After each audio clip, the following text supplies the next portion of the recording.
మంచిది జరుగుతుందా? మనందరికీ మనకి అమ్మ ఎవరు మాట్లాడతారు, మనకి అలవాట్లు ఉంటాయి. బైబిల్ గ్రంథంలో దేవుడు మనతో మాట్లాడుతున్నాడు. మనందరికీ ఉన్న అలవాటు అంటే అలవాటు శరత్ గారికి ఏం అలవాటు ఉండదు చెప్పు? శుక్రవారం ఖచ్చితంగా ఆయన వ్యాపారం చేసుకునే అలవాటు, అది వాడుక, అంతే కదా? వాడుక చొప్పున వెళ్ళిపోతూ ఉంటాం. రైట్. బైబిల్ గ్రంథంలో కొన్ని రకాల వాడుకలు నేను మీకు చూపిస్తాను. చిన్న ప్రార్థన చేసుకొని ముందుకు వెళ్ళిపోతాం. మహాపరిశుద్ధుడా మా యేసయ్యా, అయ్యా మాకు నీ వాడుక ఏంటో తెలియజేసి మాతో మీరు మాట్లాడమని యేసయ్య పేరున అడిగి వేడుకొంచున్నాము తండ్రి. ఆమేన్. మంచిది దేవుడా. బైబిల్ గ్రంథంలో కొన్ని వాడుకలు ఉన్నాయి, జాగ్రత్తగా చూద్దాం. మనుషులకున్న వాడుకలు ఏంటి ముందుగా చెప్తాను. తర్వాత దేవునికున్న వాడుక ఏంటో చెప్తాను. పిల్లలు మీరు సైలెంట్ గా ఉన్నారు. మనుషులకున్న వాడుక ఏంటి, దేవునికున్న వాడుక ఏంటి, రెండు రకాల వాడుకలు చెప్తాను. మీకు జాగ్రత్తగా వినాలి, జాగ్రత్తగా గమనించాలి. ఇది అప్పుడెప్పుడో రాయబడింది కదా అని మీరు అనుకోవచ్చు, కానీ ఇప్పుడు కూడా ఉందో లేదో మీరు గ్రహిస్తారు. చూద్దాం. ఇర్మియా గ్రంథము 22వ అధ్యాయం జాగ్రత్తగా పరిశీలన చేస్తే, ఇర్మియా గ్రంథము 22వ అధ్యాయము 21వ వచనము.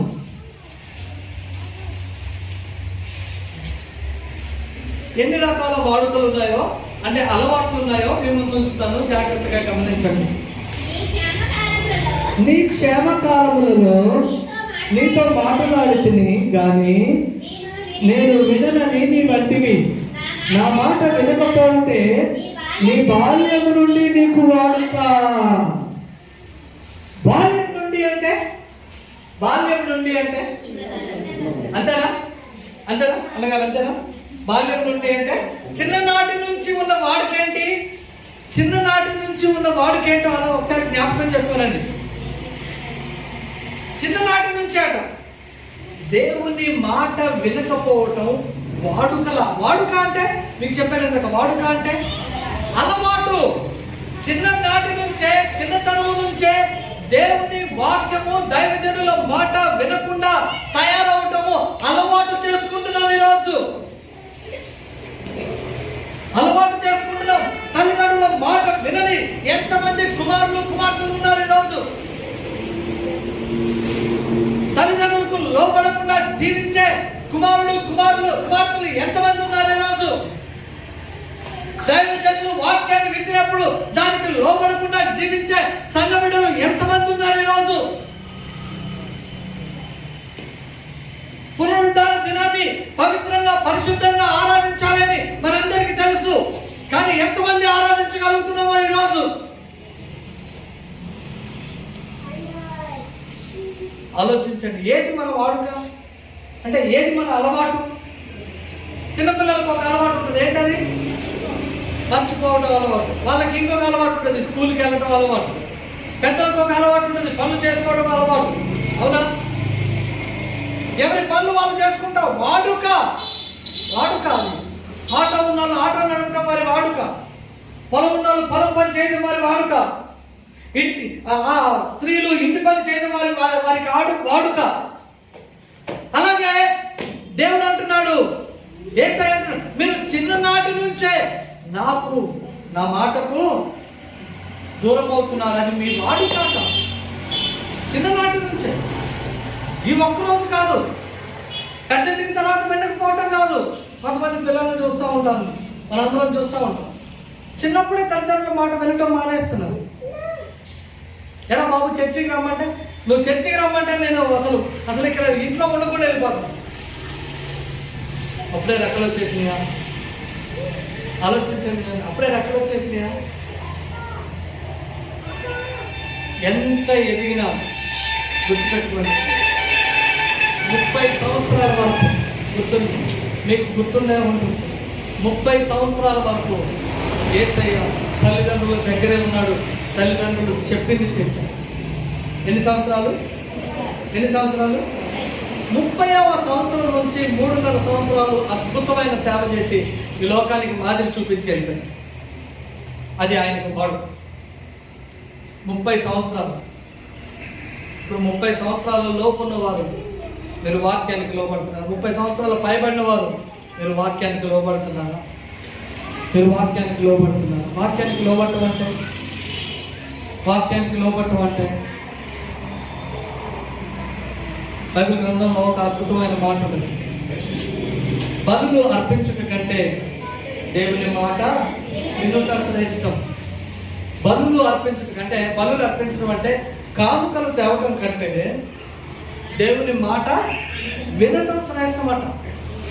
మీరు కానుకలు తేవటం ముఖ్యం కాదు, అందుకంటే ముఖ్యమైనది ఏంటంటే దేవుని మాట వినటం. దేవుని అది వాడుక చేసుకోవాలి. మన చిన్ననాటి నుంచి ఉన్న వాడుకంటే తెలుసా, మనం పిల్లల్ని గామంగా పెంచడం మన వాడుక. అసలు ఎవ్వరు వాళ్ళు ఏది అడిగితే అది కొనుగోవడం మొదలు పెడతాం. పెద్దదిన తర్వాత వాడు మన మాట అంటాడా? చెత్తగా ఇంటర్లో వాడు మన మాట. వాడికి ఇష్టం వచ్చినట్టు జీవించడం మొదలు పెడతాడు, వాడికి నచ్చినట్టు చేయడం మొదలు పెడతాడు. యేసయ్య ఒక్క మాట కూడా ఎదురు సమాధానం చెప్పలేదండి తల్లిదండ్రులకి. అదే ఇప్పుడు ఎవరి బిడ్డలైతే, అమ్మా నేను వాడిని ప్రేమించా, వాడెవడో వాడిని ప్రేమించా, పెళ్లి చేయకపోతే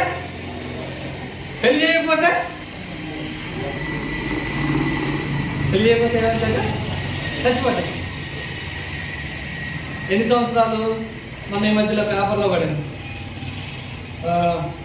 10th క్లాస్ చదువుతున్నారట. ఆ అమ్మాయికి ఆ స్కూల్లోనే తాళి కట్టుకుంటున్నాడు. ఏమైపోతుంది? ఎడిపోతుంది లోకం.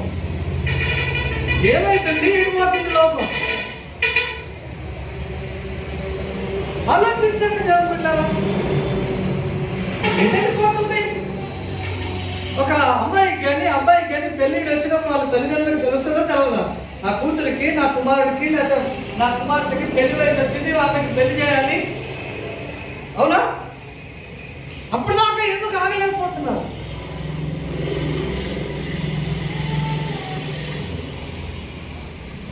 అలవాటు అయిపోయింది. తల్లిదండ్రులను ఎదిరించడం అలవాటు అయిపోయింది. దేవుని వాక్యానికి లోబడకుండా జీవించడం అలవాటు అయిపోయింది. ఈరోజు దైవజనులకు ఎదురు సమాధానం చెప్పడం అలవాటు అయిపోయింది. ఈరోజు జాగ్రత్త. దేవుడు నేను ఒక ఉదాహరణ చెప్తాను.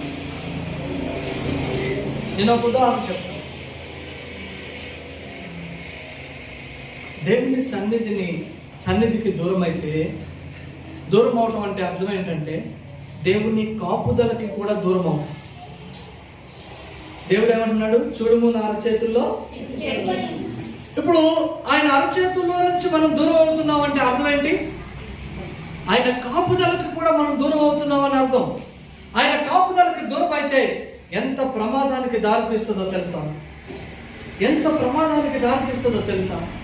జాగ్రత్త దేవుని బిడ్డలారా. అందుకనే మీకు వాక్యం ఎందుకు ఇంతగా అంటే ఒక్క విషయాన్ని నేను ఎంత వివరంగా చెప్తున్నానంటే మీకు ఎవరికైనా అర్థం కాకపోతే, అంటే పదే చెప్తే మీకు కనీసం ఆ మాట అర్థమవుతుంది అని దాన్ని చాలా వివరంగా మీకు చెప్పే ప్రయత్నం చేస్తున్నాను. కొన్ని ఉదాహరణలతో సహా, బయట ఉదాహరణలు అయ్యో చెప్పట్లేదు, మన నిజ జీవితంలో జరిగే ఉదాహరణతో సహా చెప్తున్నాను. చిన్ననాటి నుంచే దేవుని వాక్యానికి లోబడకుండా ఉండే జీవితము వాడుకైపోయిందంట మనకి. చిన్ననాటి నుంచే దేవుని స్వరము వినకుండా జీవించే జీవితము వాడుకైపోయిందంట మనకి. ఎందుకు ఈ వాడుక? మీరు తర్వాత ఇంటికి వెళ్ళిన తర్వాత కింద వచ్చిన చదువుకోండి. వారిని ఏం చేస్తానంటున్నాడో తెలుసా? దేవుడు వారిని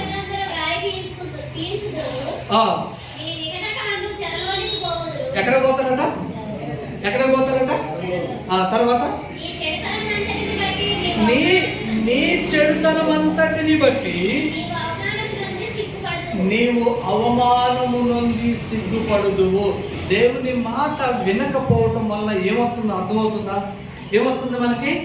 అవమానము, సిగ్గు వస్తాయి. దేవుని మాట వినకపోవటం వల్ల మనకు వచ్చేది ఏంటి? రెండు. ఒకటి అవమానము, రెండు సిగ్గు.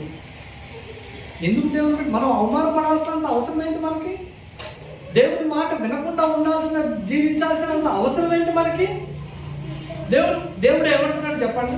ఏమన్నా మిమ్మల్ని నాకు మీరు సంపాదించిన ఆస్తులు అంతా సగభాగం వాటా ఇవ్వమన్నాడా? లేదు కదా. ఎప్పుడన్నా అడిగాను మిమ్మల్ని? నేను అడిగేదల్లా మిమ్మల్ని ఏమడుగుతానో తెలుసా? దశం భాగం తప్ప. నేను మరలా ఎప్పుడైనా ఏదైనా మాట్లాడతానా? అదే పండగ టైంలో పండగకి కానుక తెమ్మంట. మధ్యలో నేను మిమ్మల్ని కానుక అనే మాట కూడా ఎప్పుడు ఎత్తిన పాపాన పోలేదు. ఎలా మరి? ఎలా చెప్పండి? మీరే చెప్పండి. మనకి ఎప్పుడు మార్చుకుంటాం మన అలవాటుని?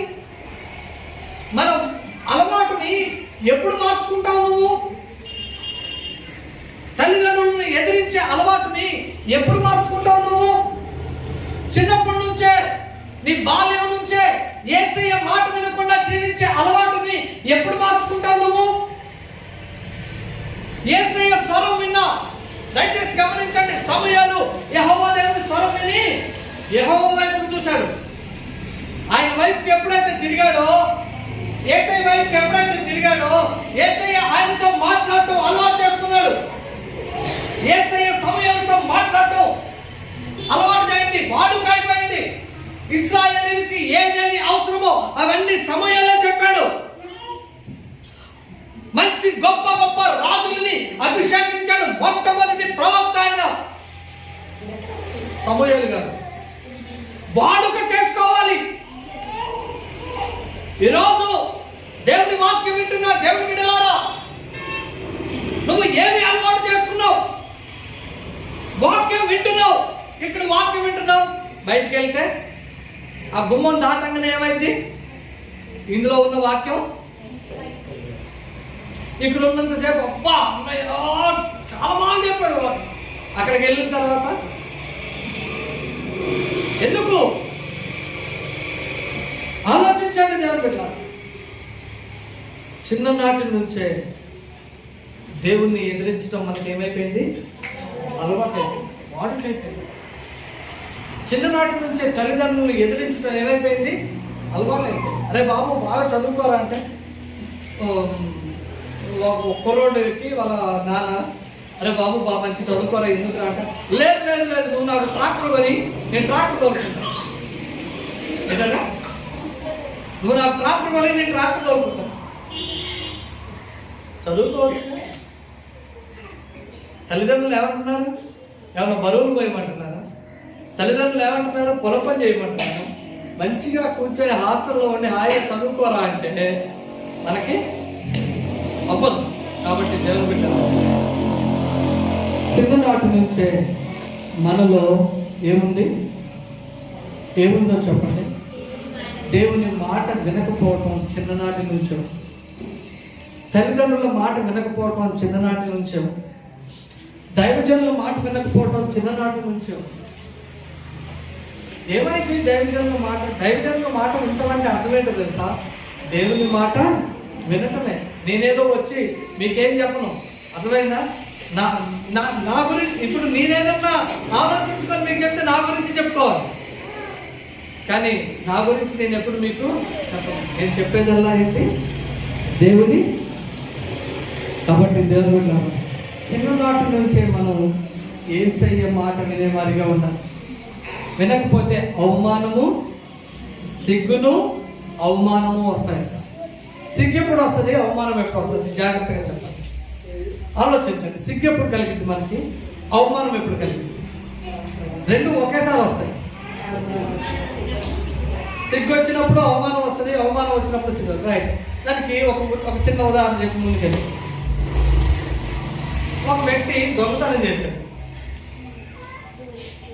ఎవరో చూశారు, దొరికిపోయాడు. ఏమైందో ఆలోచించండి. ఏమైంది? రెండు వచ్చేస్తాయి అమ్మటే. వాళ్ళని చూసి ఫస్ట్ ఏమంటాం? ఎంబటే రెండు, అక్కడ జరిగిన సిచ్యువేషన్ బట్టి ఏమైంది, నలుగురు కూడుకొని అతన్ని అవమానించడం జరిగింది. అవునా? కాబట్టి దేవుని బిడ్డలు ఈరోజు వాక్యం వింటున్న దేవుని బిడ్డ ఎంత మాత్రము దేవుని వాక్యానికి వ్యతిరేకంగా మనం ఉందా? ఆలోచన కూడా ఉండకూడదు. ఆలోచన కూడా ఉండకూడదు. ఏంటని? ఆలోచన కూడా ఉండకూడదు. ఇప్పుడు చదివిన పాఠ్య భాగంలో నుంచే నాకు ఒక అద్భుతమైన ఆలోచన ఉంది. అదే అద్భుతమైన మాట ఒకటి తట్టింది.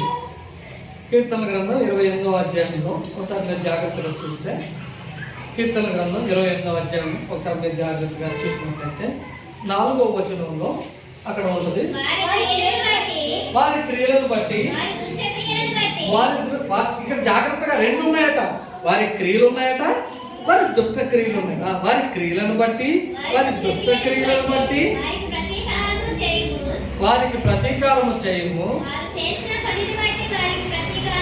వారు చేసిన పనిని బట్టి వారికి ప్రతీకారము చేయము, వారికి తగిన ప్రతిఫలం ఇవ్వు. ఏమంటున్నాడు దావీదు మహారాజు గారు? వారి క్రియలను బట్టి. అంటే మనకు మాట వినకపోవటం వలన మన క్రియలు మంచిగా లేవని అర్థం చేసుకోవాలి. ఇక్కడ మనం మాట వినకపోవడం వల్ల మన ప్రవర్తన మంచిగా లేదని మనము అర్థం చేసుకోవాలి. దేవుని స్వరము వినకపోవడం వల్ల మనకు మంచి ఆలోచనలు రావట్లేదని అర్థం చేసుకోవాలి. ఈరోజు ఇంకొక మంచి మాట కూడా ఉంది అక్కడ. అదే కీర్తనల గ్రంథంలో చూసినట్లయితే ఒక్క నిమిషం చూపిస్తాను మీకు.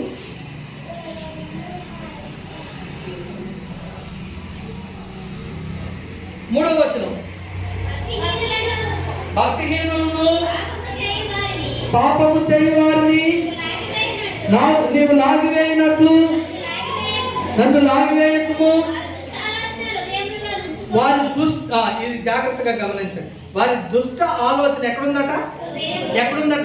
హృదయంలో ఉంచుకొని తమ పొరుగు వారితో ఎలా మాట్లాడుతున్నారట? ఎంత భయంకరమైన మాట చూడండి దేవుని బిడ్డలారా. దుష్ట ఆలోచనలేమో హృదయంలో ఉంటాయట, పొరుగు వారితో మాట్లాడేటప్పుడు ఏంటన్నా బాగున్నావా? లోపలే ఉంది. మరి నేనెప్పుడు నాశనం అయిపోతా? లోపలేమో తిట్టుకుంటున్నావు, బయటికి ఎలా ఉంది? మంచిగా నవ్వుతూ అన్న బాగున్నావా? చాలా జాగ్రత్తగా గమనించాలి. ఈ క్రియలు ఎంత మాత్రము దేవునికి చెప్పండి, దేవునికి ఇష్టమైనవి కావు. ఇవి చిన్ననాటి నుంచే అలవాటైన క్రియలు. ఇవి చిన్ననాటి నుంచే మనల్ని పెడతో పట్టించే క్రియలు. ఇవి చిన్ననాటి నుంచే దేవుని స్వరము వినకుండా చేసే క్రియలు. ఇది చిన్ననాటి నుంచి అలవాటు ఉందట మనకి. చిన్ననాటి నుంచే చాలా ఉన్నాయి. ఇంకా మీకు చాలా చెప్తా. మనకి చిన్నప్పటి నుంచే ఉన్న అలవాట్లు కొన్ని మీ ముందు ఉంచుతాం. అంటే అంటే నాకు లేవు అనద్దు. ప్రతి ఒక్క ఈవెన్ నాతో కలిపి కూడా నేను ఇప్పుడు మార్చుకున్నా. నా అలవాటుని నేను ఇప్పుడు మార్చుకున్నా. నా పద్ధతిని, నా వాడుకని, నేనున్న విధానాన్ని నేను ఇప్పుడు మార్చుకున్నా. నా వాడుక ఏంటో తెలుసా మీకు? ఎప్పుడైనా ఆలోచించారా? నా వాడుక ఏంటో మీరు ఎప్పుడైనా గమనించారా? అలా విధానాన్ని ఎప్పుడైనా గమనించారా? నా వాడుక ఎప్పుడైనా ఆలోచించి నా వాడుక ఏంటో చెప్పండి. మీకు బాగా తెలుసు. ఆదివారం మీ ముందు ఉండటం నా వాడుక. ప్రతి ప్రార్థనలో మీ ముందు ఉండటం నా వాడుక.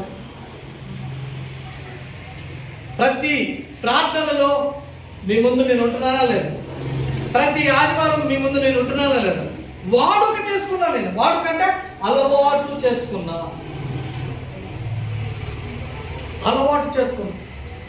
బ్రదర్, అలవాటు చేసుకోవాలి.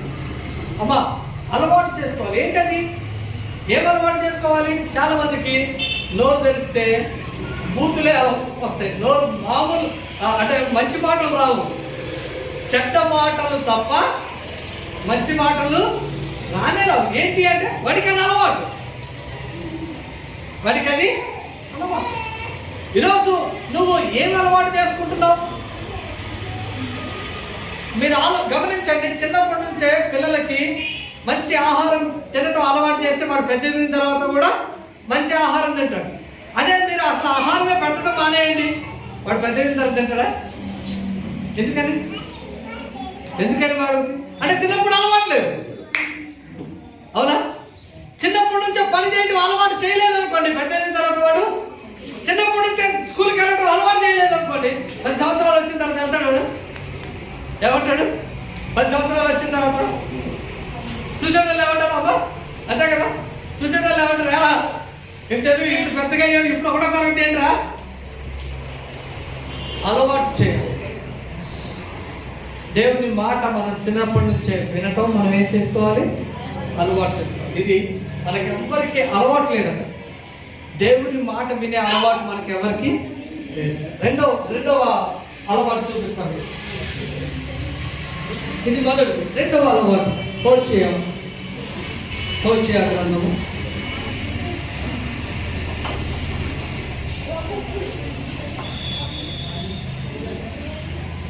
హోషేయ గ్రంథము 4వ అధ్యాయం. హోషేయ గ్రంథం వచ్చి మీకు 746 పేజ్ నెంబర్ 746 పేజ్ నెంబర్. హోషేయ గ్రంథము 4వ అధ్యాయము 2వ వచనం. అమ్మ జాగ్రత్తగా 2వ వచనం చదవండి. అబద్ధ సాక్ష్యము పలుకుటయు, అబద్ధమాడుటయు, హత్య చేయుటయు, దొంగిలించుటయు, వ్యభిచరించుటయు వాడుక అయ్యను. చాలా రకాలు ఉన్నాయి ఇక్కడ. 1 అబద్ధ సాక్ష్యం అంట, 2 అబద్ధం ఆడటం, 3 హత్య చేయడం అంట, 4 దొంగిలించడం అంట, 5 వ్యభిచరించడం. 5 రకాల వాడుకలు ఇక్కడ చూపిస్తారు. 5 రకాల వాడుకలు ఇక్కడ చూపిస్తున్నారు. జాగ్రత్తగా గమనించండి. ఒక్కొక్క దాని గురించి కొన్ని నిమిషాలు మీ ముందు ఉంచుతాను. మాకు ఫస్ట్ ఏంటో చదవండి ఒకసారి. అబద్ధ సాక్ష్యము పలుకుటయు. అబద్ధ సాక్ష్యం అంటే చెప్పండి. అబద్ధ సాక్ష్యం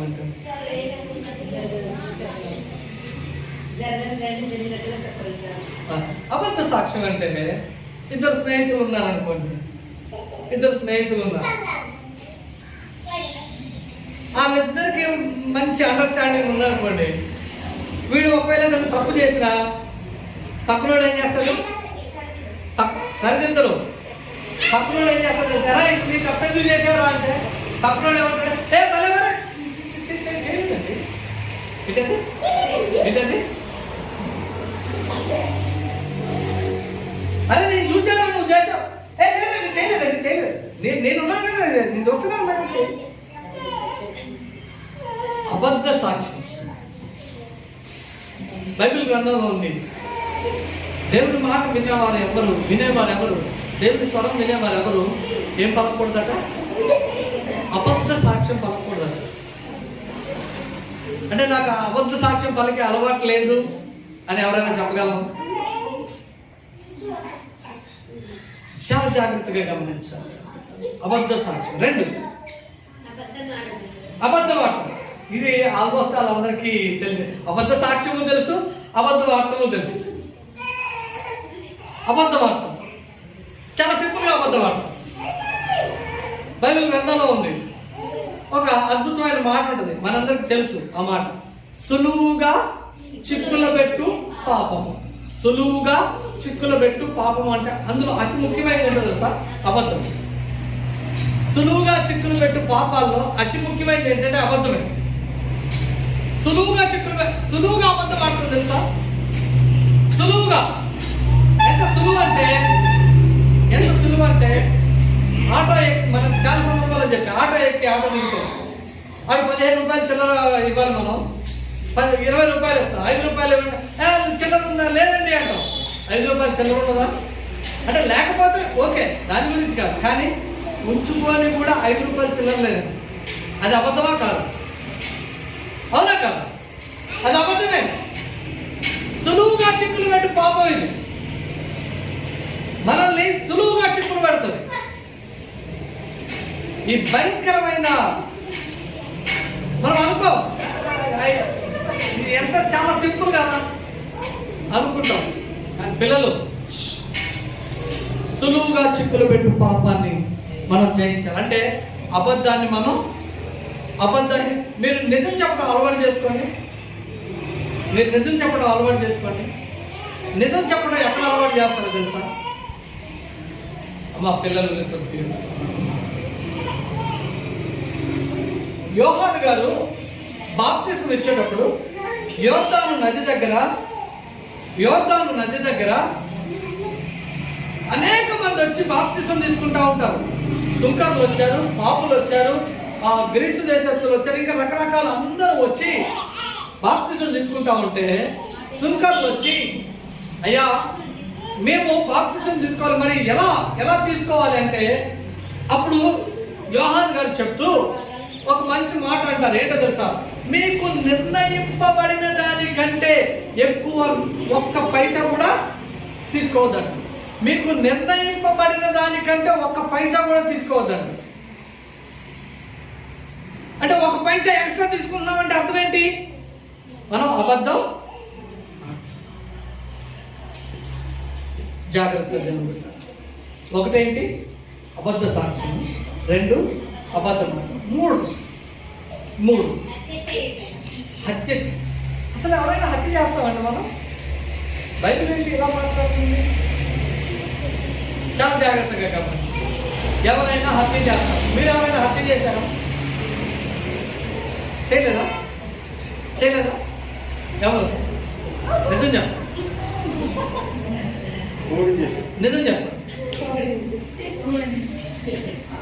అంటే మనం తినే వాటిని కాదు, మనుషులని హత్యించండి.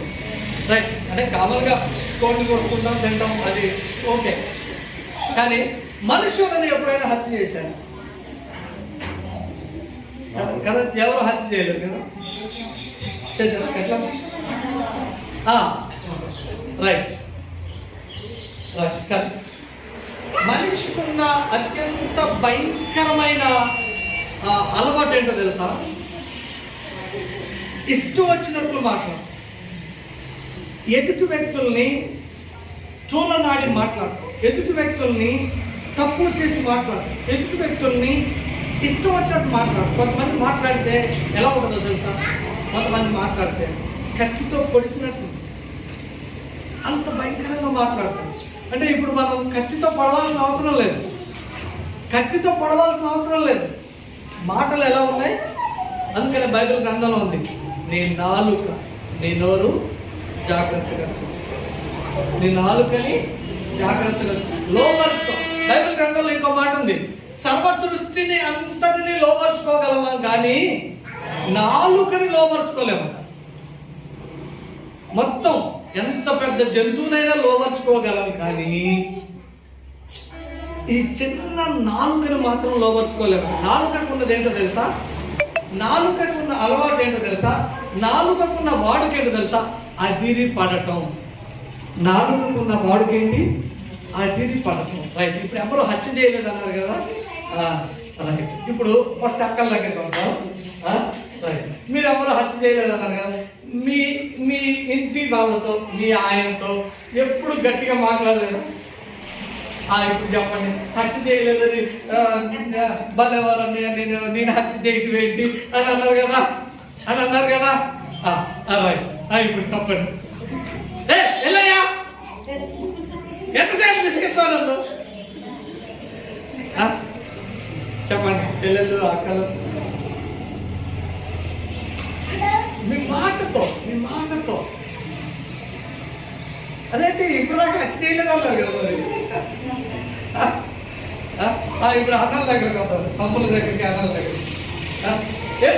మనం ఎప్పుడు హత్య చేయలేమా? చాలాసార్లు నేనైతే చాలాసార్లు చేశాను. అది ఎప్పుడు నేను సంపూర్ణంగా దేవుని సేవకు రానప్పుడు నేను చేశాను. చాలా బాధ పెట్టాను మీ అమ్మగారు, చాలాసార్లు ఏడిపించాను.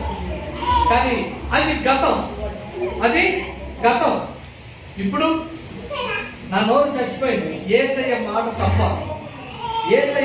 తప్ప ఇంకొక మాట, అమ్మా కొద్ది పిల్లల్ని జాగ్రత్త, యేసయ్య మాట తప్ప ఇంకొకటి, అమ్మ తీసుకెళ్ళండి దాన్ని పట్టుకుంటాం. యేసయ్య మాట తప్ప ఇంకొకటి నా నోట్లో నుంచి రావడానికి ఎంత మాత్రం వీలు లేదని నేను ఒకటి అలవాటు చేసుకున్నా, వాడుక చేసుకున్నాను. అబద్ధ సాక్ష్యం అలవాటు మనకు చిన్నప్పటి నుంచి దోస్తులు ఉంటారు కదా. ఎవడన్నా మాస్టర్ దగ్గరికి వెళ్ళినప్పుడు ఎలా పెన్సిల్ దొంగతనం పక్కన మా టీచర్ లేదు, టీచర్ నేను చూసాను చాలా మంచి టీచర్, వాడు ఫ్రెండ్స్ అంతా ఇంకా అందులో ఉంటుంది పెన్సిల్. చిన్నప్పటి నుంచే వాడుక ఏంటది? అబద్ధ సాక్ష్యం పలకటం, అబద్ధాలు ఆడటం చిన్నప్పటి నుంచే వాడుక. చిన్నప్పటి నుంచే ఇష్టం వచ్చినట్టు మాట్లాడటం, కూతురు మాట్లాడటం చిన్నప్పటి నుంచే వాడుక. ఇంకొకటి దొంగిలించడం. ఇదైతే స్కూల్ దగ్గర నుంచే స్టార్ట్ కదా మనకి, కదా? నిజంగా చెప్తాను కదా. మంచిగా ఎవరైనా పెద్ద పెన్సిల్ తెచ్చాడు అనుకోండి, ఆడు గొప్ప మంచినీళ్ళు తాగినాడానికి వెళ్ళాడు, మళ్ళీ వచ్చేసరికి పెన్సిల్ కనపడతా, పెన్సిల్ ఉండదు, ఈడు ఉండడు.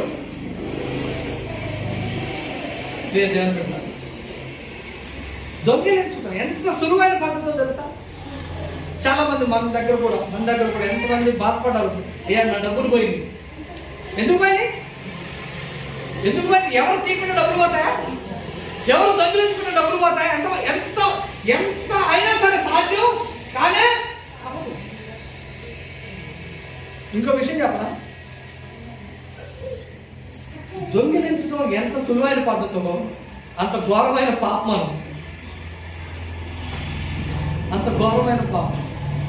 ఈరోజు వాక్యం వింటున్న దేవుని బిడ్డలు, మనలో మార్చుకోవాల్సిన అలవాట్లు ఏంటంటో చెప్పండి ఒకసారి. ఫస్ట్ థింగ్ అబద్ధ సాక్ష్యం, 2 అబద్ధాలు, హత్య చేయకూడదు. హత్య చేయడం అంటే చాలా మందికి గుర్తొచ్చేది ఏంటంటే, నేను హత్య చేయను కదా, చాలా మందికి గుర్తొచ్చేది ఏంటంటే కత్తితో పడవటమో లేకపోతే దేంతో కొట్టి చంపేయటమో, అది హత్య అనుకుంటాం. అది ఎంత మాత్రం కాదు, అది కూడా హత్యలో ఒక రకం. అది కూడా శారీరకంగా హత్యలో ఒక రకం. కానీ మాటలతో చంపేటోళ్ళు ఉంటారు. చాలా జాగ్రత్తగా గమనించండి అక్కలు చెల్లెళ్ళు, మాటలతో చంపుతూ ఉంటారు. ఇది కూడా హత్యే. చాలా జాగ్రత్తగా గమనించండి. ఇంకా 4వది దొంగిలించడం. పాపాల్లో ఇవన్నీ ఉన్నాయి. ఈ దొంగిలించడమే పాపం కాదు, పాపాలలో ఇవన్నీ ఉన్నాయన్నమాట. ఇవన్నీ పాపాలు జాబితా, చిట్టాపద్దుల చిట్టా అనమాట. ఇదంతా మన చిట్టాపద్దుల చిట్టా ఎప్పుడు బయటపడుతుందో తెలుసా? ఎప్పుడు బయటపడింది చెప్పండి? మన చిట్టాపద్దుల చిట్టా ఎప్పుడు బయటపడింది చెప్పండి? ఇక్కడ ఉన్నప్పుడు ఎవరికి తెలవదు. అబ్బా మనం ఎంత నీతి మందులు అంటే, అదే పాపం వాడి నోట్లో ఏది పెట్టినా కొరకడు రాడు. నోట్లో ఏది పెట్టినా కొరకడట. పాపం అసలు విద్య తెలవదు, ఆ ఏడు మాయమైపోద్ది. ఈ చిట్టా ఉంది చూసారా? మన పాపాల చిట్టా ఎక్కడ బయటపడింది అంటే, ఈ శరీరము ఆత్మ ఈ శరీరాన్ని విడిచి వెళ్ళిపోద్దిగా. అక్కడికి వెళ్ళిన తర్వాత ఆయన ముందు నిలబడాలి. ఎవరి ముందు? యేసయ్య ముందు నిలబడాలి. అప్పుడు పెద్ద స్క్రీన్ ఉంటుందట. ఏంటి? 70mm స్క్రీన్ అంటాం కదా మనం, సినిమాల్లో థియేటర్లో చూస్తాం కదా. అనేక లక్షల కోట్ల మంది అట్లా నిలబడుతుంటారట. ఆ బాబు, సునీల్ బాబు అని యేసయ్య పిలుస్తాడట. ప్రభువా అని ఆయన ముందుకు వచ్చినప్పుడు ఆయన ఆ చిట్టా విప్పుతాడట. అక్కడ ఆ పెద్ద స్క్రీన్ మీద నేను చేసిన పాపాలన్నీ, ప్రభువా నేనెప్పుడు దాదా నా చుట్టూరా నువ్వు చేసావో లేదో, ఏంటది? ప్రభువా నేను ఎప్పుడు దొంగిలించలేదు ప్రభువా. అరే అరే ఇదేంట్రా, మర్చిపోయా ప్రభువా. ఏంటది? మర్చిపోయా ప్రభువా. మర్చిపోయావా? నేను ఎప్పుడు హత్య చేయలేదు ప్రభు. అసలు హత్య అబ్బో నేను టీవీలో వస్తేనే పని చేస్తా ప్రభు. అక్కడ కనపడతా ఉంటుంది ఎదుటి వ్యక్తులు ఎంత భయంకరంగా మాట్లాడాము. ప్రియ దేవుని బిడ్డ, ఇవన్నీ ఎప్పటి నుంచి ఉన్నాయో తెలుసా? ఈ అలవాట్లు జాగ్రత్తగా గమనించండి. ఈ అలవాట్లు మధ్యలో వచ్చినవి కావు. ఈ అలవాట్లన్నీ పోయేది యేసయ్య మాట విని మధ్యలో పోతాయి తప్ప ఇవన్నీ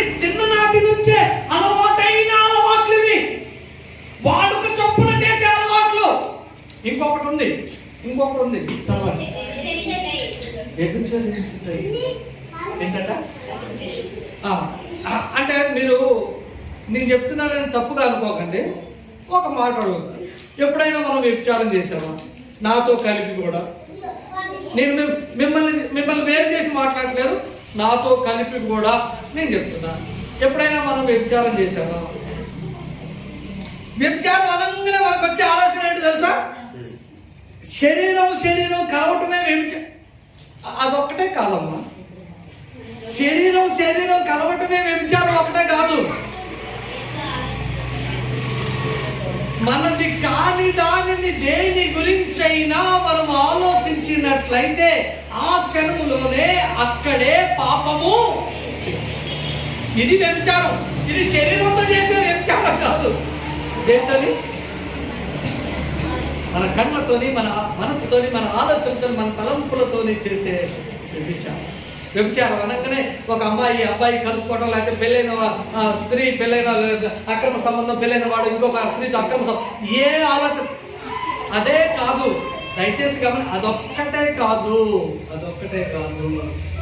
వ్యభిచారం అంటే మన హృదయంలో కూడా ఇంకొక దానిని ఆలోచించడం, ఆ క్షణంలోనే అక్కడే మనము పాపము చేసినట్లే. బైబిల్ గ్రంథంలో స్వయాన యేసు ప్రభుల వారే చెప్తారు, ఎవరో చెప్పలే. స్వయాన యేసు ప్రభుల వారు మత్తయి సువార్త 8వ అధ్యాయంలో రాయబడి ఉంది. ఆ క్షణమందే ఆ స్త్రీతో గాని ఆ పురుషుడితో గాని అక్కడే వ్యభిచారం చేసినట్టు. అంటే ఆ వస్తువు దేంతోనైనా మనము పాపము చేసినాం. కాబట్టి దేవుడు జాగ్రత్త సుమి. దేనితో ఎన్నైనా ఇప్పటికి 5 అయిపోయింది. ఇవన్నీ ఎప్పటి నుంచి చేస్తామో తెలుసా? ఈ పాపాలన్నీ చిన్నప్పటి నుంచి. 5 పాపాలు. మళ్ళొకసారి చెప్పండి. 1 అబద్ధ సాక్ష్యం, 2 అబద్ధ మాటం, 3 హత్య చేయడం, దొంగిలించడం, వ్యభిచారం. ఇవన్నీ చిన్నప్పటి నుంచే ఉండే అలవాట్లు. దయచేసి నన్ను క్షమించండి, నేను చెప్పే మాటలు కాదు. ఎవరు చెప్తున్నారు? దేవుని వాక్యం చెప్పు, దేవుని మాటలు చెప్పు. చిన్నప్పటి నుంచి మనకున్న ఇంకొక అలవాటు చెప్తారు. అదే హోషేయ గ్రంథము. ఇంకొక అలవాటు చెప్తారు.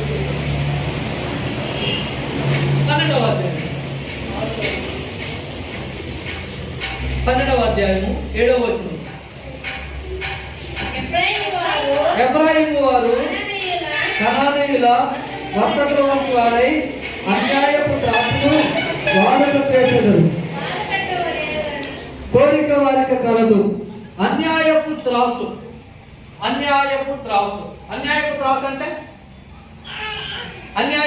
అంటే చెప్పండి. అన్యాయపు త్రాసు అమ్మా చెప్పండి. అన్యాయపు త్రాసు అంటే కొంతమందికి మాత్రమే తెలుసుంటుంది తోకోలో తేడాలు. నేను ఒకసారి భయంకరమైన నిజం చెప్తాను. ఒకసారి ఒక ఆమె దగ్గర చేపలు తీసుకుంటాను. వినండి, మీరు మోసపోకూడదని ఈ ఉదాహరణ చెప్తున్నాను. అన్యాయపు త్రాసు అంటే బహుశా తెల్లమ్మకి, చేతగారికి, అన్నకి, వీళ్ళందరికీ తెలిసి ఉంటుంది ఈ అన్యాయపు త్రాసు గురించి. చేపలు తీసుకుంటాను. ఒక పెద్ద చేప వేసింది. ఆ చేప చూస్తే 5 కేజీలు ఉంది. జాగ్రత్తగా గమనించండి. ఆ చేప చూస్తే 5 కేజీలు ఉంది. 5 కేజీలు ఉంది. నాకు అర్థం కాలేదు. ఆ చేప కోసేసింది. నాకు తెలిసిన ఇంకో పాస్టర్ గారు వచ్చాడు. ఆయన కూడా చేప కావాలన్నాడు. అయితే ఆమె దగ్గర ఇంకొక చేప ఉంది. ఆ చేప చూసింది. అది 5 కేజీలు ఉంది. మరి అలా లొసుగేంటో ఈయన తెలుసు. ఆయన వచ్చాడు. ఏదమ్మా కాటా వేయన్నాడు. కాటా వేసింది. చేప అయితే 5 కేజీలు ఉంది. 5 కేజీలు ఉంది చేప. ఇక్కడ జాగ్రత్తగా గమనించండి. కాటాకి ఈ 2 ఇవి ఉంటాయి కదా, ఈ తాళ్ళు ఇక్కడ కట్టుంటాయి కదా. ఏం చేసింది? కాటా వేసింది. 5 కేజీలు ఉంది. 5 కేజీలు అయింది. అంటే 5 కేజీలు చేప ఉంది. ఇంకా ఆ వంటని అయ్యగారు ఇంకా పెంచుంది. అయ్యగారు జాగ్రత్తగా గమనించండి. ఏం చేసింది? ఈ తాడుని ఇక్కడ మెలికేసింది. మెలికేసిన తర్వాత మనోడు చూశాడు, అమ్మా ఆ కాట అలాగే పట్టుకో అని చెప్పి ఈ తాడుని ఇలా తీశాడు. ఏం చేశాడు? ఆ కాట అలాగే పట్టుకో అని చెప్పి ఈ తాడుని ఇలా తీశాడు. తీస్తే ఫటక్కలా అది ఇది కిందకి వెళ్ళిపోయింది, ఇది పైకి లేచింది. నాకు అర్థం కాలేదు, కాటాలో ఇంత మోసం ఉంటుందని నాకు తెలవదు. ఆమె ఒదిగిపోతుందిగా, ఎలా అట్లా కదండి అదండి ఇదండి అని ఒదిగిపోతుంది. తీరా చూస్తే అది ఎంత ఉందో తెలుసా? 2.5 కేజీలు. అది ఎంత ఉంది? 2.5 కేజీలు. ఎంత లాభమో చూసారు. పైపెచ్చు నేను అయ్యగారు నేను చెప్పి, అయ్యగారు ఇంకా పెంచుంది అయ్యగారు.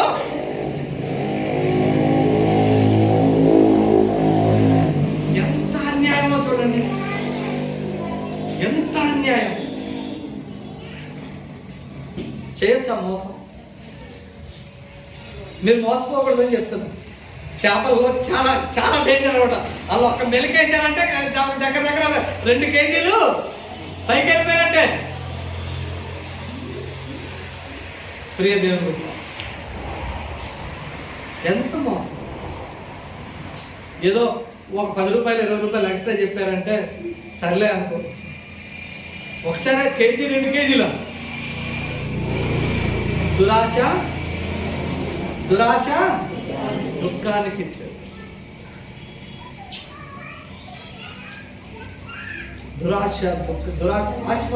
ఆశపడండి, తప్పలేదు. నేను బాగుండాలి కోరుకోండి, పక్కనోడు చెడిపోవాలి కోరుకోకండి, అది దురాశ. పక్కనోడు పాడైపోయి నేను ఒక్కడే బాగుండాలి అనుకో. మనందరం బాగుండాలి, ఆశ అది. మీరందరూ బాగుండాలని నా ఆశ.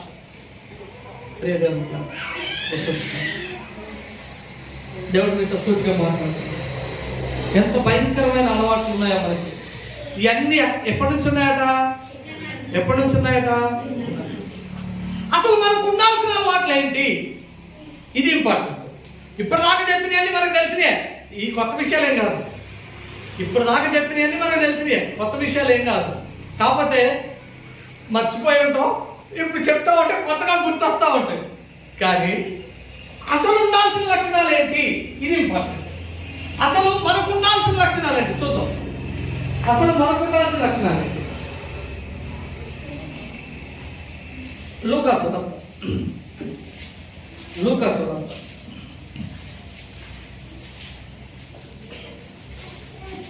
4వ అధ్యాయం లూకాసు వార్త 4వ అధ్యాయం.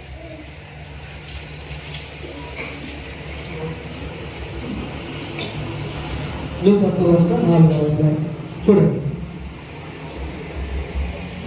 16వ వచనం.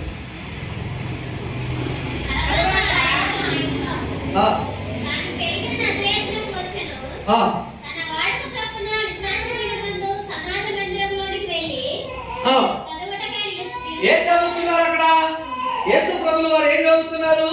వాక్యాన్ని చదువుతున్నారు. ఏం చదువుతున్నారు? వాక్యాన్ని చదువుతున్నారు. యేసయ్యకున్న అలవాటు ఏంటి? యేసయ్యకున్న వాడుక ఏంటి? వాక్యాన్ని చదవటం యేసయ్యకున్న వాడుక. ఇప్పుడు నాదొక చిన్న ప్రశ్న, ఎంతమందికి వాక్యాన్ని చదివే అలవాటు ఉంది? నాకైతే ఉందండి. పొద్దున్న లేచినప్పుడే ప్రార్థన చేసుకొని బైబిల్ తెరిచి వాక్యం చదవకుండా నేను అసలు బయటికి కూడా రాను. కనీసం నా భార్యతో కూడా మాట్లాడు, మీ అమ్మగారితో కూడా మాట్లాడు. ముందు వాక్యం చదివిన తర్వాతే ప్రార్థన చేసుకున్నా. ఇప్పుడు మీలో ఎంతమందికి వాక్యం చదివే అలవాటు ఉంది? అలవాటు వాడుక. ఒక 2 చేతులు కనబడతాయి, 3 చేతులు. నీకు లేదా? అంటే మనం చెప్పేది ఎలా ఉందంటే, ఎప్పుడు మధ్యాహ్నం అన్నం తిన్నాన్నయ్య, కానీ అప్పుడప్పుడు తింటాను అన్నయ్య అన్నట్టు ఉంది.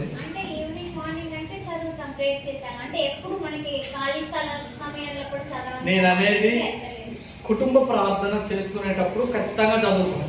కానీ నువ్వు ఒంటరిగా దేవునితో మాట్లాడటం నీకు, లేదా ఒంటరిగా దేవుడు నీకు చెప్పే మాటలు వినటం నీకు అలవాటు ఖచ్చితంగా ఉండాలి. అర్థమవుతుందా? దేవుని బిడ్డలు వినండి జాగ్రత్తగా.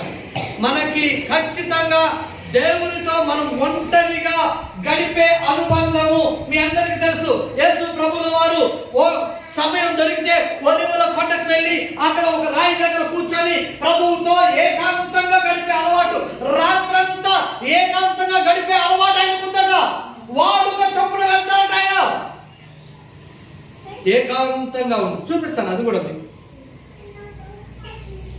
వాక్యం చదవటం మనం అలవాటు వాడుక చేసుకోవాలి. బహుశా మీలో కొంతమందికి వాక్యం చదువు అంటే చదువు రాకపోయి ఉండొచ్చు. అలాంటప్పుడు ఏం చేయాలి? ఎవరైనా మీ పిల్లలు చదువు వచ్చిన వాళ్ళు ఉంటే వాళ్ళతో వినిపించుకోవాలి, వాళ్ళతో చదివించడం వినిపించుకోవాలి. పొద్దున్న లేచినప్పుడే మనం పని చేసుకోవడం మనకు అలవాటు ఉంటుంది కదా. మరి ఇది ఎందుకు అలవాటు చేసుకోలేకపోతున్నాం ఈరోజు దేవుని బిడ్డ?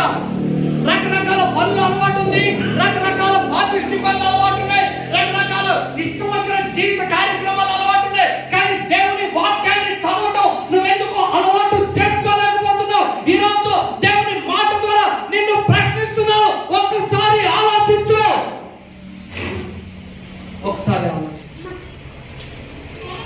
అలవాటు చేసు అంటే వాడుక చేసు. ఏం చేయాలి? వాడుక చేసు. దేవుని వాక్యం చదవటం అలవాటు చేసు. యేసయ్యకున్న అలవాటు అంటది, నాకు కాదు. ఎవరికున్న అలవాటు? యేసయ్యకి ఉందా? చదివారా లేదా మీరు బైబిల్ గ్రంథంలో? యేసయ్యకున్న అలవాటు ఈరోజు నీకెందుకు లేదు? నువ్వెందుకు చదవలేకపోతే? ఆలోచించండి. ఇవన్నీ యేసయ్యకున్న అలవాట్లు చెప్తున్నాం. ఎందుకంటే యేసయ్య ఏమన్నాడు తెలుసా? నన్ను పోలి నడుచుకున్నాడు. ఇప్పుడు మనం ఎవరిని పోలి నడుచుకోవాలి? యేసయ్యని పోలి. అవునా? ఎవరిని పోలి నడుచుకోవాలి? యేసయ్యకున్న ఇంకో రెండో లక్షణం చూపిస్తుంది. యేసయ్యకున్న రెండో లక్షణం అదే లూకా 22వ అధ్యాయం. యేసయ్యకున్న రెండో లక్షణం 39వ వచనం. ఇందాక చెప్పే కదా, అది కూడా చూపిస్తానండి. తర్వాత ఆయన బయలుదేరి తన వాడుక చొప్పున ఒలీవల కొండకు వెళ్ళగా శిష్యులు ఆయన వెంటకు వెళ్ళిరి. ఆ చోటు చేరి ఆయన వారితో మీరు శోధనలో ప్రవేశించకున్నట్లు ప్రార్థన చేయి. ఇప్పుడు ఒలీవల కొండకు ఎందుకు వెళ్ళాడు యేసయ్య? ఒలీవల కొండకు ఎందుకు వెళ్ళాడు? ప్రార్థన చేయడానికి వెళ్ళాడు. ఇక్కడ కూర్చున్న దేవుని బిడ్డలారా, దైవ జనాంగమా, మీరు ఒంటరిగా దేవుని సన్నిధిలో చేరి ప్రార్థన చేసే అలవాటు మీకు ఉందా? వాడుక మీకుందా? నాకుంది.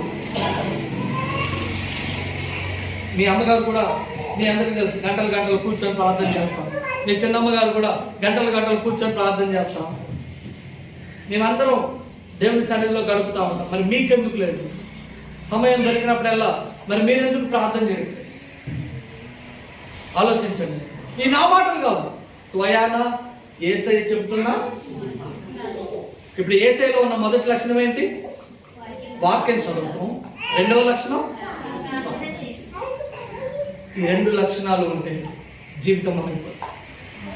ఈ రెండు లక్షణాలు ఉంటే జీవితం మారిపోతుంది.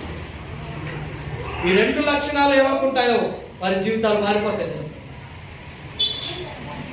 వాక్యం చదవటం, ప్రార్థన చేయడం, ఈ రెండు అతి ప్రాముఖ్యమైన విషయం. అతి ప్రాముఖ్యమైన ప్రార్థన చేయడం. ఆయన ఒంటరిగా వెళ్ళి అక్కడ కూర్చొని దేవునితో మాట్లాడుతూ ఉంటారు. ప్రభువా నేనేం చేయాలి? మనకుంది అటువంటి అలవాటు. మనకు మంచి అలవాటు ఉంటుంది తెలుసా? చెప్పనా? మనకున్న మంచి అలవాట్లో కొన్ని చెప్తాను, కొన్ని అలవాట్లు చెప్తాను. కొంతమందికి బాగా నిద్రపోవడం అలవాటు. సమయం దొరికిందంటే ఎంతో కష్టపడిపోయినట్టు ఏం చేద్దాం?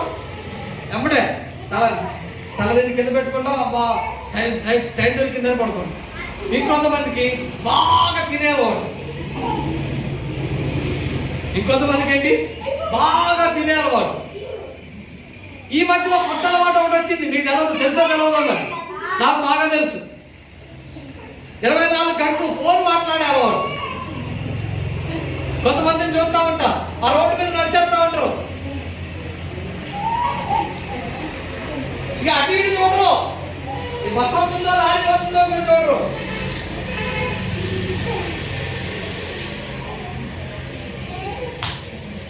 Phone phone phone phone phone phone పాపిస్టి ఫోన్ ఎందుకు కనిపెట్టారో కానీ మీకు తెలుసా? ఒకప్పుడైతే ఒక 20 సంవత్సరాలు కానీ చెత్త గారు ఒక 20 సంవత్సరాల కింద మనకు ఫోన్ అంటే ఏంటో తెలుసా? అలా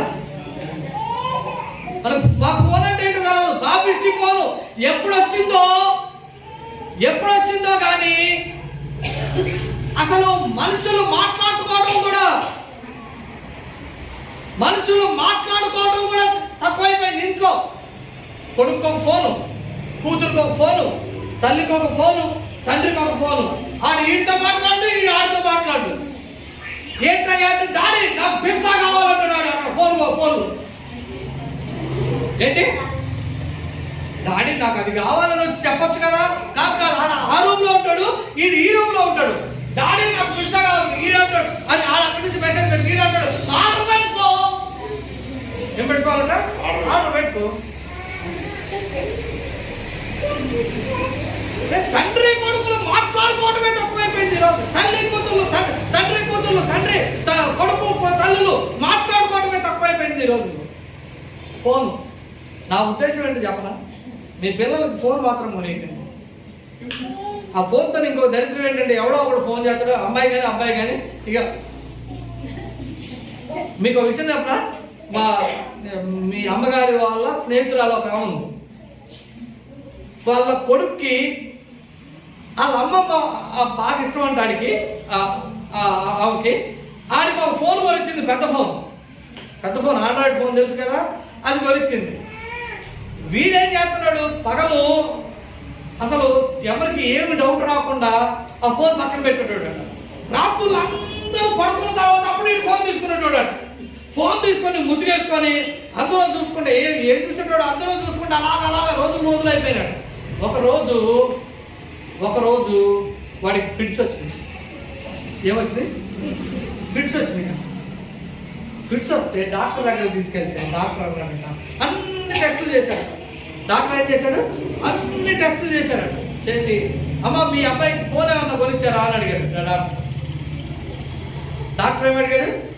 మీ అబ్బాయికి ఫోన్ ఏమైనా కొనిచ్చారా అంటే అవును డాక్టర్ గారు, మా అమ్మకి మా అబ్బాయి అంటే బాగా ఇష్టం అందుకని కొనిచ్చింది. ముందు అర్జెంట్గా ఫోన్ పలకొట్టేయండి, లేకపోతే తీసేయండి.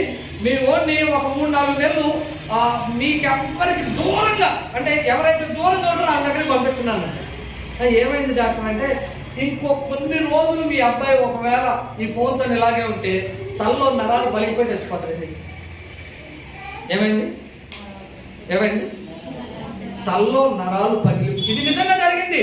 పుట్టిన మాటలో కలవలి కబుర్లు మీకు చెప్పట్లేదు, ఏదో వాస్తవంగా జరిగింది చెప్తుంది. తల్లో నరాలు పగిలిపోయి చచ్చిపోతారండి. వాళ్ళు ఏడ్చుకుంటా పాపం ఆ ఫోన్ ఎక్కడో పడేసిగా వాళ్ళ అక్కయ్య గారు ఎక్కడో ఉంటే అక్కడికి పంపించారు. 3-4 నెలలు ఆగిన తర్వాత మళ్ళీ అప్పటికి కానీ మనోడు ఏం కాలేదు, అప్పటికి కానీ సెట్ కాలేదు. అది మన సెట్టింగ్ అలా ఉంటుంది. మరి జాగ్రత్త దేవుని బిడ్డ. ఎవరి పిల్లలు 1, 2, 3 ఈడెప్పుడు వాడి ఫోన్ అక్కడే ఉంటుంది చెవి దగ్గర. రంజిత్, మహేష్, రాజేష్, బాబు చైతన్య, ఇక్కడ 2 పిల్లలు కనపడుతున్నారు. అమ్మ ఏ పేరు? నీ పేరు రజని. నీ పేరేంటి తల్లి? రేణుక. జాగ్రత్త అమ్మ. ఫోన్లు ఎక్కువగా మాట్లాడటం, ఎక్కువగా ఫోన్లతో ఉండటం అనేది మంచి పద్ధతి కాదు. అది ఎవరైనా సరే అమ్మా, తల్లి, చెల్లి, మీరేం తప్పుగా అనుకోకండి. నేను తప్పు చెప్తున్నానండి, అది వాస్తవం. అది 1 శరీర అనారోగ్యానికి కారణం. 2 ఇంకొకటి ఏంటంటే ఎక్కువగా ఫోన్ మాట్లాడుతూ ఉంటే చూసేటోళ్ళు ఏమనుకుంటారు? అమ్మాయికి కానీ అబ్బాయికి కానీ దీనికి ఏదో ఉండకూడని లక్షణం.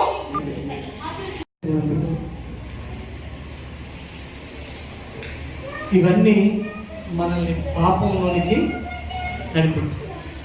యేసయ్య మాటలు మాత్రమే మనల్ని ఆదరించాయి. 1 ఏం చేయాలి? మనం వాక్యం చదవాలి. 2 ప్రార్థన చేసుకోవాలి. ఇంకొక విషయం ఉంది, త్వరగా నేను ఉంచుతాను. నాకు మార్కు సువార్త 10:1. 10:1.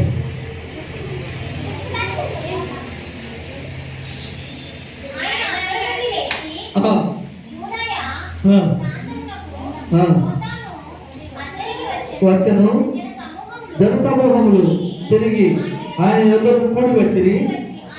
ఆయన తన వాడుక చొప్పున వారికి మరలా బోధించుతున్నాను. యేసు ప్రభువు వారికి ఉన్న వాడుక ఏంటి? మూడవ వాడుక ఏంటి? 1 వాక్యం చదవటం, 2 ప్రార్థన చేయటం, మూడవ వాడుక బోధించడం. అంటే ఇక్కడ ఉన్న వాళ్ళందరూ అయ్యా మేము బోధించడం అంటే అర్థం ఏంటి?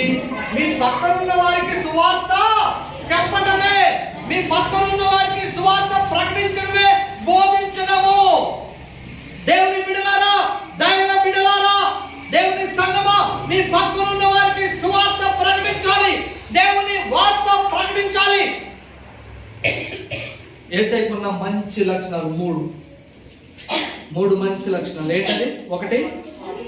1 చదవటం, 2 ప్రార్థన చేయడం, 3 సువార్త ప్రకటించడం. అదే లక్షణాలు ఇంకొక వ్యక్తిలో చూడగలం. అపోస్తల కార్యం అదే లక్షణాలు ఇంకొక వ్యక్తిలో చూడగలం. చూద్దాం 17వ అధ్యాయం, అపోస్తల కార్యాలు 17వ అధ్యాయం.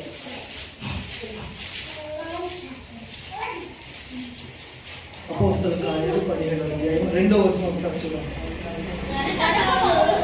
గనుక పౌలు తన వాడుక చొప్పున సమాజము వారి ఎదురుకు వెళ్ళి క్రీస్తు శ్రమపడి మృతులలో నుండి లేచిన ఆవశ్యకమని నేను ప్రకటన చేయు, యేసే క్రీస్తు అయినాడని లేఖనములను దృష్టాంతములు విప్పి చెప్పుచు వారితో 3 విశ్రాంతి దినములు తగ్గించుకున్నాను. యేసు ప్రభువుల వారికి ఉన్న 3 లక్షణాలు పేతురు గారిలో చూడగలం మనము. వాడుక చొప్పున ఏం చేస్తున్నాడు? సువార్త ప్రకటిస్తున్నాడు. వాడుక చొప్పున ఏం చేస్తున్నాడు? బైబిల్ చదువుతున్నాడు. వాడుక చొప్పున ఏం చేస్తున్నాడు? ప్రార్థన చేస్తున్నాడు. దేవుని బిడ్డలారా, పౌలు గారు ఏం మాట్లాడారో తెలుసా? నేను క్రీస్తుని పోలి నడుచుకున్నట్లు మీరు నన్ను పోలి నడుచుకోండి అంటున్నాడు. యేసయ్యకున్న 3 మంచి లక్షణాలు పౌలు గారిలో ఉన్నాయి. ఈ రోజు వాక్యం వింటున్న దేవుని బిడ్డలారా, వాడుక చొప్పున నీ ఇంటిలో ప్రార్థన జరగాలి, వాడుక చొప్పున నీ ఇంట్లో వాక్యం చదవాలి, వాడుక చొప్పున నువ్వు పక్క వారికి సువార్త ప్రకటించాలి. సువార్త ఇది నీ జీవితంలో ఏం కావాలి? అలవాటు, వాడుక కావాలి.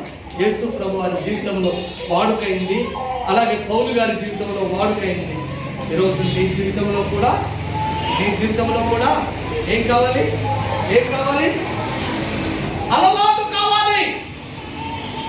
ప్రార్థన చేయడం అలవాటు చేసుకో. దేవుని వాక్యం వినడం, చదవడం అలవాటు చేసుకో. సువార్త ప్రకటించడం అలవాటు చేసుకో. నాకేం పనిలే, ఏదో సంవత్సరం చివరిలో ఒక 500 ఇస్తే అయ్యగారు ఉన్నారు, అయ్యగారు చక్కగా ఊరూరా తిరిగి సువార్త ప్రకటించి మా ఇంటికి వచ్చి ప్రార్థన చేసి సరిపోద్దా ఏమ్మా? సరిపోద్దా? ఈ 3 లక్షణాలు ప్రతి ఒక్కరిలో ఏ 3 లక్షణాలు? అసలు ఉండాల్సినవి ఉండట్లేదు, మనలో ఉండకూడని ఉన్నాయి. ముందు చెప్పాను మీకు ఉండకూడని. అవన్నీ మళ్ళీ ఎవరినైనా పుష్కలంగా ఉంటాయి. అవన్నీ పుష్కలంగా అబద్ధం. నేను అబద్ధం అన్నయ్య గారు, కానీ నోరు తెరిస్తే అబద్ధమే. ఉదాహరణ చెప్పనా? మీరు ఎవరు బాధపడరు, ముందే చెప్పి మరీ చెప్తున్నా. అమ్మా వచ్చే వారం వస్తా, తప్పకుండా వస్తానయ్య గారు. రాకపోతే వచ్చే వారం కనపడతావా? మరి అబద్ధం కాదు. ఏ రాదు అని నీకు తెలిసినప్పుడు అయ్యగారు నేను రాలేను అయ్యగారు అని చెప్తే ఏమైంది? అయ్యగారు నేను రాలేకపోతున్నా అంటే రా అని అంటాను. ఎందుకు అబద్ధం ఆడాలి? అంత అవసరం ఏంటి మనకి? ఆలోచించండి. ఈ రోజు నుంచి మన పాత జీవితాన్ని వదిలేసి చిన్నప్పటి నుంచి మనకు అలవాటైన జీవితాన్ని వదిలేసి మనకు దారి చూపించిన యేసయ్య జీవితాన్ని మనం అలవాటు. మనకు దారి చూపించిన యేసయ్య జీవితాన్ని, యేసయ్యకి ఏం అలవాట్లు ఉన్నాయి? వాక్యం చదవటం, ప్రార్థన చేయటం, స్వార్థ చేద్దామా? ఈ వాటి నుంచి చేద్దామా? నిజంగా చేద్దామా? మోకరించండి, ప్రార్థించండి. అయ్యా, ఇంతకాలం నేను సరిగా చదవలేదు, ఇంతకాలం వాక్యంలో నిలవలేదు, ఇంతకాలం వాక్యంలో నేను ఉండలేదు. దయచేసి చదువు, దయచేసి నన్ను క్షమించండి. అందరూ ప్రార్థించండి, దయచేసి నన్ను మన్నించండి. అయ్యా, నాకు అన్ని అయ్యా చెడ్డ లక్షణాలు, అయ్యా నాలో అన్ని నీకు ఇష్టమైన లక్షణాలే ఉన్నాయి, నాలో అన్ని అయ్యా నీకు వ్యతిరేకమైన లక్షణాలే ఉన్నాయి. దయచేసి నన్ను క్షమించు, దయచేసి నన్ను మన్నించు. నీకు ఇష్టమైన బిడ్డగా నేను ఉండాలని ఆశపడతాను, నీకు ఇష్టమైన కుమారుడుగా నేను ఉండాలని ఆశపడతాను, నీకు ఇష్టమైన కుమార్తెగా నేను ఉండాలని ఆశపడతాను. దయచేసి నన్ను క్షమించు అయ్యా. నేను అలవాటు చేసుకోవాలి, నేను వాడుక చేసుకోవాలి, వాడుక చెప్పున అయ్యా నీ మందిరానికి రావాలి, అయ్యా ప్రార్థన చేయాలి, వాక్యం రావాలి, అయ్యా అనేక మందికి స్వార్థ ప్రకటించాలి.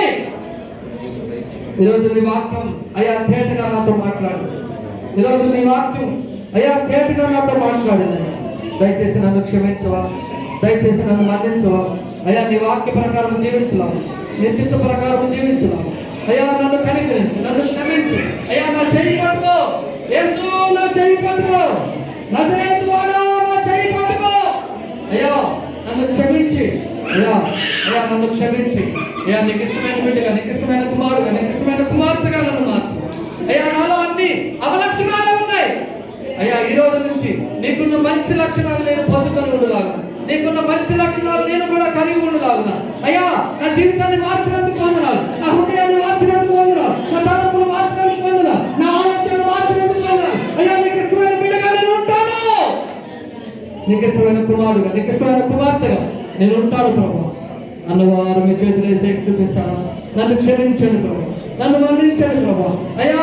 అయ్యా నేను సరిగా జీవించలేకపోతున్నా అయ్యా, నాలో అయ్యా మంచి లక్షణాలే లేవు. ఈ రోజు నుంచి అయ్యా నీ కుమారుడుగా నేను ఉండాలని, నీ కుమార్తెగా నేను ఉండాలని ఆశపడుతున్నా. నాలో నీకున్న మంచి లక్షణాలు నాకు దయచేయండి, నాలో నీకున్న మంచి అయ్యా లక్షణాలు నాకు నా జీవితాన్ని మార్చు, నా హృదయాన్ని మార్చు, నా ఆలోచనలు మార్చు, నా తలంపులు మార్చు. అన్నవారు నీ చేతులు వేసి చూపిస్తే మీ కొరకు ప్రార్థన చేస్తాం, మీ కొరకు ప్రార్థన చేస్తాం. అందరూ కలిసి ఏసీ వైపు చూసి ఏసీ ఆనంద క్షమించు, సర్వోన్నతులను క్షమించు, మహోన్నతులను క్షమించు. ప్రార్థన చేద్దాం. మహాపరిశుద్ధ మా యేసయ్యా నీకే వందనాలు, స్తోత్రాలు చెల్లించుకుంటున్నాం. ఇది మంచి ఉదయకాలం మీరు మాకు దయచేసి అయ్యా మీ సన్నిధిలో చేరి అయ్యా మిమ్మల్ని ప్రార్థించడానికి, మిమ్మల్ని ధ్యానించడానికి అయ్యా మీ వాక్యాన్ని ధ్యానించడానికి మీరు చూపిన మహాకృపను బట్టి వందనాలు. వాడుక చెప్పిన నీకున్న లక్షణాన్ని మేము కూడా కలిగి ఉండేలాగా మీ సహాయం మాకు దయచేయండి. నీకున్న వాడుకలు మాకు కూడా దయచేయండి. వాడుక చెప్పిన వాక్యం చదవాలి, వాడుక చెప్పిన ప్రార్థన చేయాలి, వాడుక చెప్పిన సువార్త ప్రకటించాలి.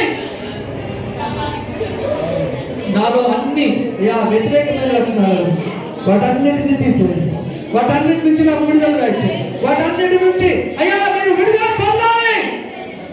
ఈరోజు వాక్యం కదా నాతో చూపుగా మాట్లాడాలి. నా నోటిని, నా చూపుని, నా ఆలోచనలు అన్నిటినీ మీరు స్వాధీనంలో ఉంచుకోండి. ఎవరైతే చేయాలని చూపిస్తున్నారు వారందరినీ కనికరించండి. వారికి మీరు మాట్లాడినందుకు వందన, వారిని మీరు దర్శించినందుకు వందన. మీ సహాయం వారికి దయచేయండి, మీ కళ్ళు దృష్టి వారి మీద ఉంచండి. మీ యొక్క చేతి స్పర్శ ప్రతి ఒక్కరికి కలుగును గాక. మీరే వారికి ఉండి నడిపించు, చేతి చూపించిన ప్రతి బిడ్డను దర్శించున్నాను. యేసయ్య పేరట అడిగి వేడుకొంచున్నాము తండ్రి, ఆమేన్. యేసయ్య నాతో మాట్లాడాను అని గట్టిగా చెప్పండి.